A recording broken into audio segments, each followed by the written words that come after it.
بڑی عظمتوں والا مہینہ ماہ شعبان المعظم کا مہینہ ہے۔ یہ مہینہ اپنے اندر کثیر رحمتوں، برکتوں، رفعتوں، شانوں کو سمیٹے ہمارے اندر موجود ہے۔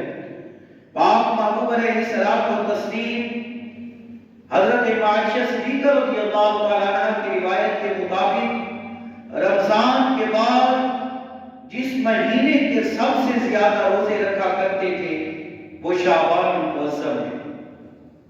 جناب بی بی فاطمہ الزہرا رضی اللہ تعالیٰ عنہ کی والدہ عائشہ صدیقہ رضی اللہ تعالیٰ عنہ آپ فرماتی ہیں کہ میں نے آقا علیہ السلام سے پوچھا، یا رسول اللہ آپ اس مہینے کے اندر اتنے کثرت سے روزے رکھتے ہیں، اس کی کیا وجہ ہے؟ تو آقا علیہ الصلوۃ والتسلیم فرمایا کرتے تھے، عائشہ مجھے یہ پسند ہے کہ جب میرا نامہ اعمال میرے رب ذوالجلال کی پاک بارگاہ میں پیش ہو تو میں روزے کی حالت کے اندر ہوں، میں روزے میں ہوں جب میرے نامہ اعمال کو میرے رب کی بارگاہ میں پیش کیا جائے۔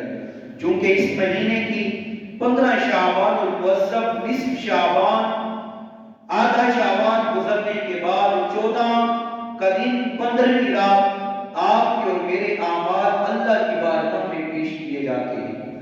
پورے سال کے نامہ اعمال، پورے سال کا دفتر، پورے سال کا ہمارا کارنامہ، پورے سال کی ہماریاں اچھائیاں برائیاں رب ذوالجلال کی بارگاہ میں پیش کی جاتی ہے، اور اگلے سال کے بارے میں بندے کے متعلق سارا کچھ فرمایا اسی 15ویں شعبان کو بندے کے متعلق لکھا جاتا ہے۔ تو یہ مہینہ بڑی قدر والا، بڑی عظمت والا، بڑی شانوں والا، بڑی رفعت والا مہینہ ہے۔ اور پاک محبوب علیہ السلام نے فرمایا شعبان کے اندر ایک ایسی رات ہے جسے آج ہم شب برات کا نام دیتے ہیں، چھٹکارے کی رات کہا جاتا ہے۔ برات چھٹکارے کو کہتے ہیں، نجات کو برات کہتے ہیں، کسی چیز سے برات اختیار کرنا، چھٹکارا اختیار کرنا۔ چونکہ یہ رات بھی چھٹکارے کی رات ہے کہ اس رات رب ذوالجلال اپنے بندوں کو جہنم سے چھٹکارا دیتا ہے اور انہیں جنت میں داخلہ عطا فرماتا ہے۔ تو اسی لیے اس رات کو شب برات، چھٹکارے کی رات، نجات کی رات، بخشش کی رات، اللہ کی طرف سے رحمتوں والی رات، اللہ کی طرف سے آنے والی برکتوں کی رات کہا گیا ہے۔ اور اس رات کی کیا فضیلتیں اور کیا برکتیں ہیں، 3-4 حدیث مبارکہ انشاءاللہ العزیز میں پیش کروں گا۔ سب سے پہلی حدیث مبارکہ ترمذی شریف کی حدیث مبارکہ ہے۔ جناب حضرت سیدنا عائشہ صدیقہ طاہرہ عامرہ مومنین کی ماں رضی اللہ تعالیٰ عنہا فرماتی ہیں کہ ایک رات آقا علیہ الصلوۃ والتسلیم میرے پاس آرام فرما رہے تھے۔ میری آنکھ کھلی، میں نے دیکھا آقا علیہ السلام میرے پاس موجود ہیں۔ چند منٹوں بعد، چند گھنٹوں بعد، چند گھڑیوں بعد میری جب دوبارہ آنکھ کھلی تو میں نے دیکھا کہ آقا علیہ السلام اپنے بستر پر موجود نہیں ہیں۔ آپ فرماتی ہیں میرے دل میں تشویش سی پیدا ہوئی، میں اٹھی، میں نے کہا دیکھوں تو صحیح آقا علیہ السلام کہاں ہیں۔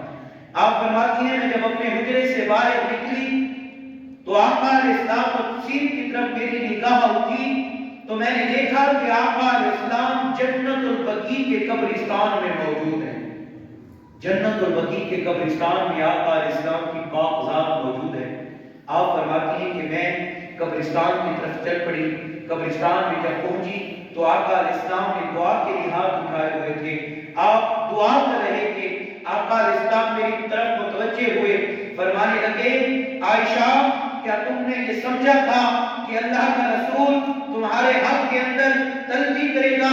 عرض کرتی ہے نہیں، آپ مالک کل ہیں، آپ جہاں چاہے جا سکتے ہیں، جس کے پاس چاہے جا سکتے ہیں۔ آقا علیہ السلام نے فرمایا عائشہ جانتی ہو یہ کون سی رات ہے؟ جناب عائشہ صدیقہ طاہرہ عابدہ رضی اللہ تعالی عنہا نے عرض کی یا رسول اللہ واللہ عالم ورسولہ عالم، آپ جانے یا آپ طرف جانے، میرے علم کے اندر نہیں ہے یہ کون سی رات ہے۔ جناب آقا علیہ السلام نے فرمایا عائشہ یہ شعبان کی 15ویں رات ہے، یہ نصف شعبان ہے، یہ شب بارات کی رات ہے۔ اور آقا علیہ السلام نے فرمایا عائشہ میں تمہیں نہ بتاؤں کہ اس رات رب ذوالجلال بنی کلب کی بکریوں کے بالوں کے برابر میری امتیوں کو اپنے بندوں کو جہنم سے نکال کر جنت میں داخل فرماتا۔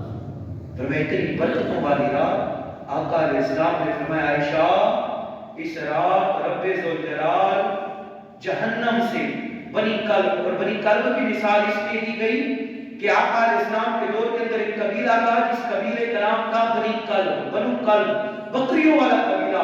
اور اس وقت پورے مکے کے اندر جس قبیلے کی سب سے زیادہ بکریاں تھیں اس قبیلے کو بنو کلب کہتے ہیں۔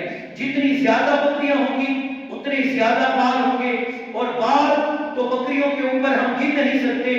اور میں اللہ تعالیٰ 15ویں شعبان کی رات کو، شب بارات کی رات کو لاتعداد لوگوں کو، بے شمار لوگوں کو اللہ اپنے عذاب سے نکالتا ہے، جہنم سے نکالتا ہے، ان کی بخشش فرماتا ہے، اور اپنی عظیم نعمت، عظیم جگہ جنت الفردوس میں اعلیٰ مقام عطا فرماتا ہے۔ تو عزیز ساتھیوں، یہ رات کوئی عام رات نہیں، یہ رات رب ذوالجلال کی رحمت کے نزول کی رات ہے۔ آنے والی اتوار والے دن، سوموار کی رات، یہ کوئی عام رات نہیں، یہ رب ذوالجلال کی رحمت کے نزول کی رات ہے، یہ اس کے برکت کی رات ہے۔